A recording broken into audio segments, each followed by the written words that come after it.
J'aimerais beaucoup revenir sur mon témoignage personnel, mon histoire personnelle. Pendant longtemps, je vivais une énorme souffrance au boulot. J'aime travailler, c'est pas quelque chose qui m'effraie. L'une de mes valeurs profondes, c'est vraiment le travail. Mais pendant les 5 premières années d'expérience que j'ai eues en contexte professionnel, j'étais en énorme souffrance. Je ne savais pas pourquoi, je n'avais pas d'énergie, je procrastinais beaucoup. J'ai des facilités cérébrales dans le sens où même à bas régime, je sais délivrer, je sais fournir des délivrés qui savent satisfaire les clients, mais je savais que j'étais vraiment à même pas 20% de mes capacités, de mes réelles capacités parce que enfin, j'avais pas d'énergie, je n'avais pas de motivation. Et j'en souffrais énormément en fait parce que je vivais vraiment comme un décalage réel de ce que je voulais être, de ce que je vivais et de ce que je ressentais. C'était vraiment douloureux. Et comment j'ai appris en fait à faire face à cela? Comment j'ai appris en fait à ne plus ressentir, comment j'ai réussi à surmonter ce sentiment de solitude, de fatigue, de décentrage, de souffrance, de peur de prendre la parole en réunion, de prendre position, etc. Je travaille toujours dessus, hein. Je ne suis pas encore arrivée, comme on dit. Mais comment j'ai pu vraiment apprendre à faire face à cela? C'est simplement en revenant à moi, en acceptant mon hypersensibilité, en découvrant d'abord que j'étais une femme hypersensible, bien que pendant longtemps, j'avais vraiment en horreur les émotions. Si vous vouliez me voir piquer une crise, mettez juste devant moi un collègue qui manifeste une émotion que je trouvais non professionnelle. Donc j'ai appris à accepter mon hypersensibilité et j'ai appris à me recentrer sur moi. J'ai appris à comprendre mes cycles émotionnels, j'ai appris à observer comment ces émotions que je ressentais de façon si intense me poussaient à réagir face aux autres, par rapport à moi-même. J'ai appris à me réaligner avec mes valeurs profondes, j'ai appris à me réaligner avec mes besoins profonds. Vous voyez, c'est vraiment pas un travail conscient de qui j'étais en tant que femme hypersensible travaillant dans la tech, que petit à petit j'ai appris vraiment à reprendre le pouvoir sur qui j'étais en fait. Et aujourd'hui, en contexte entreprise, je sais reconnaître quand est-ce que j'ai peur, je sais reconnaître quand est-ce que je suis en manifestation de stress lorsque je me mets en colère. Je sais reconnaître en fait tous ces cycles émotionnels-là et je sais même anticiper comment est-ce que je vais réagir par rapport à telle émotion que je suis en train de vivre. Je sais mettre des limites, je sais dire exactement ce dont j'ai besoin pour pouvoir produire un résultat qui puisse satisfaire et le client et mon manager et aussi me satisfaire moi-même, d'abord même en premier. Et c'est vraiment parce que j'ai appris à me connaître, j'ai appris à développer cette autonomie affective, j'ai appris à faire des activités qui me stimulent, qui me donnent de l'énergie. C'est vraiment un témoignage que je donne pour vous pousser en fait à faire ce travail-là. Non, ce n'est pas facile. Pendant longtemps, c'était vraiment désagréable. J'avais des crises de tétanie, j'avais des crises d'anxiété. Pendant longtemps, j'ai fait de l'anxiété sans même savoir que c'était de l'anxiété. En fait, c'était vraiment fou parce que, par exemple, lorsque j'avais du mal à faire quelque chose, je me blâmais en disant oui, parce que je suis bête, oui, parce que je ne suis pas comme telle personne qui fait telle chose de façon si formidable. En fait, j'étais tellement déconnectée de mes émotions que je ne comprenais même pas ce qui se passait en moi, en fait. Quand j'avais du mal à atteindre tel objectif, pour moi, c'était de ma faute parce que j'étais incompétente, parce que j'étais nulle, parce que j'étais paresseuse, parce que j'étais bête, parce que j'étais conne, alors que ça n'en avait rien à voir. C'est parce que simplement je vivais des émotions tellement intenses et que j'ai tellement camouflé pendant tellement longtemps que, en fait, la machine n'avançait plus. La machine n'avançait simplement plus.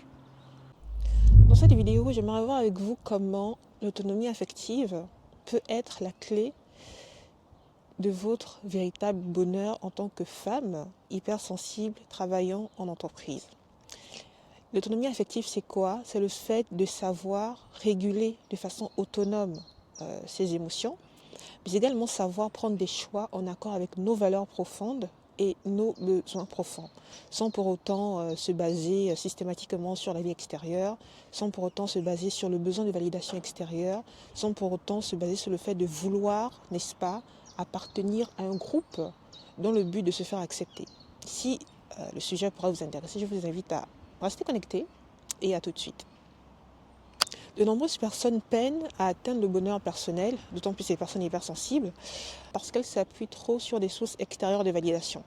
Par exemple, vous êtes en entreprise, si vous n'avez pas appris en fait à vous autosatisfaire du travail que vous avez à délivrer, vous serez toujours en attente en fait de validation de votre manager, de l'approbation de vos collègues, n'est-ce pas, pour vous sentir apprécié et écouté. Vous serez d'accord avec moi que fonctionner comme ça n'est pas sain, n'est pas bon. Pourquoi?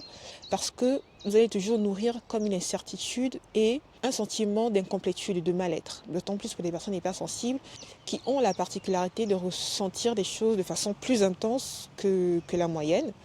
Donc, avoir toujours ce besoin d'extérieur pour se sentir bien, pour se sentir écouté, pour se sentir inclus, ce n'est pas forcément sain pour le long terme. Parce que lorsque nous fondons notre bonheur sur des sources extérieures, nous devenons dépendants émotionnellement. Et lorsqu'on est dépendant émotionnellement, on n'est plus libre d'agir avec authenticité, on n'est plus libre d'agir motivé par nos valeurs profondes, mais nous sommes comme attachés à ce que les autres diront. On a du mal à prendre la parole en réunion parce qu'on a peur de ne pas paraître assez compétente, on a peur de prendre la place de tel qui est expert, on a peur de tellement de choses en fait. Et ce manque d'indépendance émotionnelle nous met en insécurité parce que tout le temps, on est comme menacé de perdre quelque chose dont on veut, en fait, sur lesquels on veut se baser pour nourrir une espèce d'épanouissement. La dépendance affective peut nous pousser à donner plus de priorité aux besoins et aux envies des autres plutôt qu'à nos propres besoins. C'est-à-dire qu'on se sent bien, on a l'impression de se sentir bien lorsque on donne la priorité à d'autres personnes, on donne la priorité aux besoins d'autrui, on donne la priorité aux objectifs d'autrui plutôt que d'être concentré sur nous-mêmes. Et pourquoi on donne la priorité aux besoins d'autrui? Parce qu'on a besoin de leur approbation. Vous voyez, on a besoin de l'approbation des autres. Et vous serez d'accord avec moi de comprendre que se baser constamment sur l'approbation des autres, ça a un réel effet sur notre santé mentale. Ça a un réel effet sur notre santé mentale parce que nous ne savons jamais satisfaire nos propres besoins. Nous ne sommes jamais à l'écoute de nos émotions. Nous ne sommes jamais à l'écoute de nos propres valeurs. Nous ne sommes jamais à l'écoute de ce dont on a réellement besoin parce qu'on passe notre temps à observer, à analyser l'environnement, notre entourage pour leur satisfaire eux au lieu d'apprendre à nous prioriser et nous satisfaire nous-mêmes en premier. Et lorsqu'on passe notre temps à vouloir satisfaire en premier les besoins d'autrui, vous comprendrez en fait que facilement on se déconnecte de soi, on se décentre. Donc on manque d'authenticité. Parce que notre énergie, notre force émotionnelle, notre concentration et notre détermination est dirigée non pas vers nous-mêmes pour aligner notre volonté avec nos actions et nos désirs profonds, mais c'est plutôt dirigé vers les autres pour les aider, pour les combler, etc. Et ce décentrage en fait pousse à un manque d'authenticité, un manque d'écoute envers soi-même. Et à la longue, ça induit un sentiment de déconnexion. Par exemple, moi, pendant longtemps, je ressentais ce vide intérieur, une fatigue, un vide, une déconnexion, comme un creux, en fait. Parce que pendant longtemps, j'avais appris que pour être heureuse, inconsciemment, c'est vraiment de l'ordre de l'inconscient, ça passe par l'éducation, ça passe par les schémas de validation que j'ai mis en place en grandissant. Parce que pendant longtemps, j'avais cru que pour être heureuse, il fallait que je puisse satisfaire les gens qui m'entourent, que je puisse satisfaire les gens que j'aimais avant d'apprendre à me satisfaire moi-même. En fait, on ne m'a jamais appris à me prioriser. Non pas parce que les gens qui m'ont élevé étaient contre moi, mais c'est juste que c'est une question d'éducation. Souvent, l'éducation, dans certains sens, est très lacunaire. En fait. Il faut vraiment apprendre très tôt à l'enfant à se concentrer sur lui-même, à se prioriser.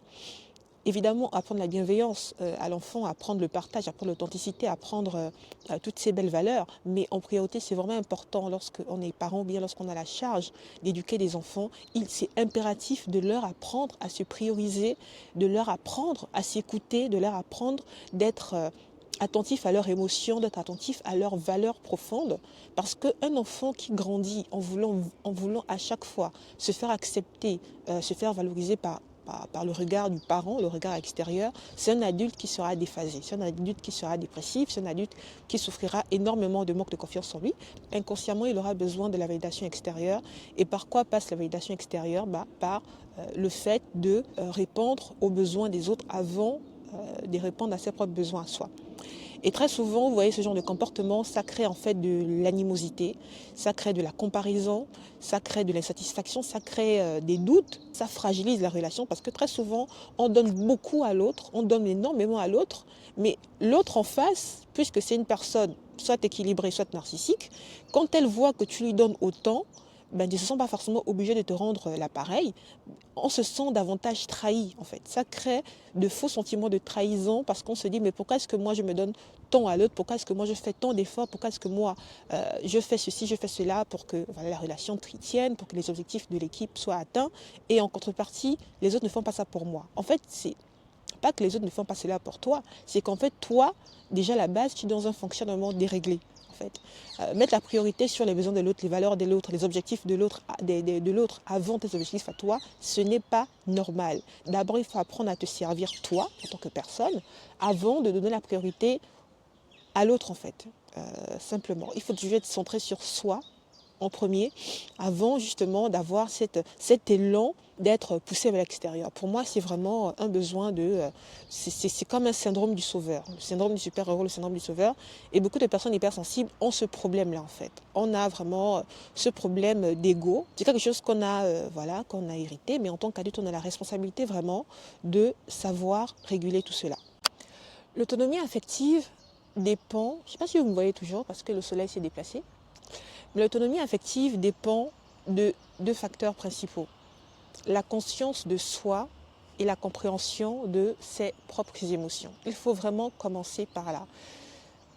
C'est pas évident, mais ça se fait en conscience et en détermination. Parce que lorsqu'on a conscience de nos propres émotions, lorsqu'on a conscience de nos propres cycles émotionnels, lorsqu'on a conscience des événements extérieurs qui nous déclenchent telle ou telle émotion, lorsqu'on a conscience de nos propres valeurs, de nos propres besoins profonds, on est à même de savoir poser des actions qui sont plus alignées avec notre authenticité réelle. Et c'est quoi notre authenticité réelle? C'est simplement savoir poser des limites lorsque un contexte ne nous convient pas. C'est faire des activités qui nous stimulent, qui nous inspirent. C'est savoir reconnaître ce qui nous fait du bien, c'est savoir reconnaître ce qui résonne en nous, ce qui nous pousse en fait à développer une meilleure version de nous-mêmes. Être aligné avec son authenticité réelle, c'est tout cela en fait. C'est vraiment en se connectant à nos valeurs profondes, à nos besoins profonds, c'est en comprenant réellement comment fonctionnent nos émotions que nous sommes à même en fait à savoir développer cette espèce de résilience, cette espèce d'aura qui captive, qui apaise et qui vous emmène chaque jour un peu plus vers vos objectifs personnels. Et surtout, lorsqu'on a conscience de soi-même, lorsqu'on comprend son propre cycle émotionnel, on a plus de résilience, on a plus de confiance à faire face aux défis de la vie. Parce que quelque part, on se fait confiance en fait. On se fait confiance comment? Parce qu'on se connaît. On sait exactement les ressources qu'on peut solliciter en nous pour savoir atteindre tel ou tel objectif. On sait naviguer en eau trouble parce qu'on sait mettre des limites sans forcément ressentir ce sentiment de honte, de peur, de gêne ou alors ce besoin constant de validation extérieure. Donc quelque part on apprend à se taire parce qu'on ne veut pas forcément créer trop de vagues, etc. Il est vraiment essentiel de comprendre que l'une des façons d'atteindre cette autonomie affective, c'est la réelle compréhension de soi. Une réelle compréhension de soi qui permet davantage de comprendre nos motivations personnelles, de comprendre nos valeurs, de comprendre nos cycles émotionnels. Et comment on arrive à déterminer nos propres valeurs, nos besoins, nos cycles émotionnels, nos motivations? C'est en pratiquant certaines activités, comme par exemple la méditation, comme par exemple la prière, comme par exemple le journaling, c'est-à-dire savoir faire le bilan de votre journée en couchant sur du papier les émotions que vous avez vécues par rapport à telle ou telle situation, ce qui vous a fait du bien, ce qui vous a stressé. C'est vraiment avoir cette compréhension qui passe par du monitoring jour après jour de ce que vous vivez comme émotion. Et une autre façon aussi moins autonome, j'ai envie de dire, d'atteindre cette autonomie affective, c'est en faisant de la thérapie. Voilà. Il faut savoir que la thérapie, c'est l'un des moyens les plus puissants dont nous disposons à notre siècle maintenant, dont notre génération dispose, pour apprendre à se connaître réellement. En plus, thérapie se démocratise de plus en plus. Vous avez des livres à disposition dans les commerces. Les thérapies sont de plus en plus accessibles en termes de prix. Il est vraiment important de s'approprier de ces ressources qui sont mises à disposition pour nous tous pour vraiment apprendre à développer cette résilience personnelle. Et l'un des avantages à savoir réguler nos émotions, à avoir conscience de comment est-ce que nous fonctionnons personnellement, c'est d'apprendre cette autonomie émotionnelle dans le sens où, parce qu'on comprend ce qui nous déclenche, parce qu'on comprend ce qui nous fait du mal, parce qu'on comprend ce qui nous fait peur, parce qu'on comprend ce qui nous trigger de façon négative, que inconsciemment on ne sera plus poussé à rechercher à l'extérieur ce besoin de compensation. Par exemple, moi me concernant, pendant longtemps, et c'est toujours le cas d'ailleurs, je travaille dessus, c'est que quand je me sens mal, je bouffe. Je bouffe énormément. Si vous êtes attentif et que vous me suivez depuis longtemps, vous allez remarquer que je fais beaucoup de variations de poids. Et notre dépendance affective peut être tellement ancrée en nous de par notre éducation, de par notre parcours de vie, qu'on peut ne même pas s'en rendre compte. C'est-à-dire que nous sommes vraiment en pilote automatique. C'est-à-dire que nos émotions ne sont pas régies par notre choix, notre volonté, notre détermination, mais sont régies par des facteurs extérieurs. Il est très souvent difficile de se défaire de ces schémas parce que c'est vraiment ancré en nous. Il est très difficile de se défaire de ce genre de schéma parce que cela demande un travail conscient et sur la durée, en fait, pour savoir déconstruire ce schéma de pensée, ce schéma de comportement. Mais la première étape et la plus importante, c'est déjà de reconnaître cette dépendance affective, comprendre justement nos voies intérieures et décider avec détermination de travailler dessus. Et c'est en travaillant dessus chaque fois un peu plus qu'on apprendra à développer en fait cette autonomie affective qui est très importante pour être réellement aligné avec nos valeurs profondes, avec nos émotions et donc commencer à cultiver un réel sentiment de bonheur. J'ai eu un petit souci de mémoire, mais c'est bon, j'ai pu supprimer quelques fichiers. Donc je disais, apprendre la régulation émotionnelle permet de savoir réguler ses émotions de façon plus saine, non pas en voulant compenser par des plaisirs immédiats, comme la nourriture me concernant, non pas en cherchant de la distraction extérieure comme les réseaux sociaux, comme les sorties entre amis, etc., mais vraiment en se reconcentrant sur soi et en sachant adresser de façon autonome et responsable, comme des vrais adultes, ce dont nous avons besoin. C'est très important à considérer des personnes qui savent donner la priorité à leurs besoins premiers, qui sont toujours alignées, qui font l'effort d'être toujours alignés avec leurs valeurs profondes, sont des personnes qui se sentent plus épanouies et plus satisfaites de leur propre existence. Et aussi des personnes qui ont développé la résilience, des personnes qui ont développé une conscience réelle d'eux-mêmes, sont des personnes qui sont à même de savoir mieux faire face à l'adversité, mieux faire face aux contraintes, aux défis de la vie de façon générale, parce qu'elles savent qui elles sont, elles ont conscience de qui elles sont. Elles ne sont plus comme ça perturbées, impressionnées par l'extérieur, mais elles savent qu'elles ont les ressources en elles pour savoir faire face à tout ce type de défis. Donc cultiver l'autonomie affective, savoir s'autoréguler, savoir avoir compassion de soi sont vraiment des facteurs importants, non négligeables pour apprendre à être plus épanoui dans la vie. L'autonomie affective, la conscience de soi, l'auto-validation, l'auto-compensation sont vraiment des facteurs essentiels pour apprendre à être plus épanoui, à être plus aligné avec qui vous êtes et donc alimenter vraiment intérieurement de façon autonome ce sentiment de bien-être, ce sentiment d'alignement et non pas à chaque fois compter sur la validation extérieure, compter sur le regard des autres, compter sur l'approbation extérieure pour nourrir en fait tout cela. Pour vivre une vie plus authentique, plus alignée, qui a du sens pour vous, cela passe par la conscience de soi et l'autonomie affective, l'autonomie émotionnelle. L'autonomie affective, c'est la clé pour savoir atteindre vos objectifs, surtout pour vous, femmes hypersensibles qui me suivez. Faites-le. Et si vous avez besoin d'un accompagnement pour savoir gérer vos stress en contexte professionnel, apprendre justement à maîtriser cette autonomie affective, je propose des accompagnements dans ce sens pour femmes hypersensibles en entreprise, gestion du stress, savoir prendre la parole en réunion, savoir vous réguler de façon autonome. Contactez-moi, je laisserai tout en barre de description. Et pour toute autre personne, si ce contenu a fait sens pour vous, je vous invite à partager vos retours en commentaire, comment vous avez appris en fait à savoir vous gérer de façon autonome. Est-ce que c'était compliqué pour vous? Quels sont les tips que vous pouvez par exemple partager avec nous? Commentez, likez, partagez, abonnez-vous. Et moi je vous dis de prendre soin de vous, un niveau à la fois et à très vite. Ciao.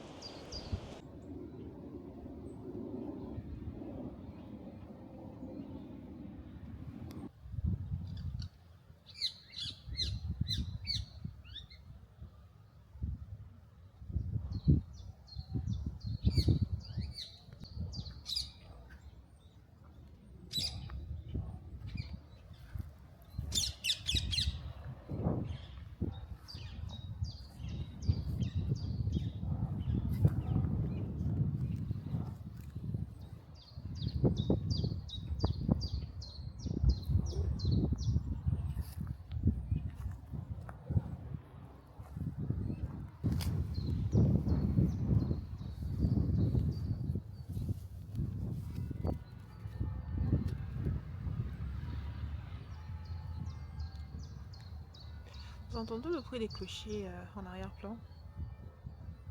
Qu'est-ce que c'est bon.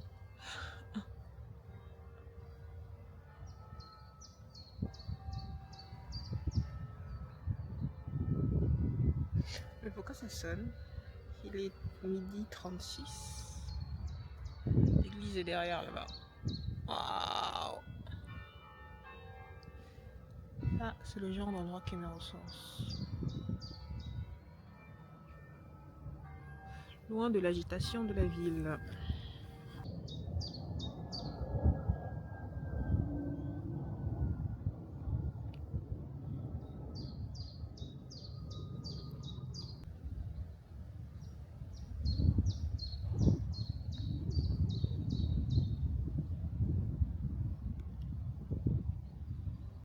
Un délice pour mon âme.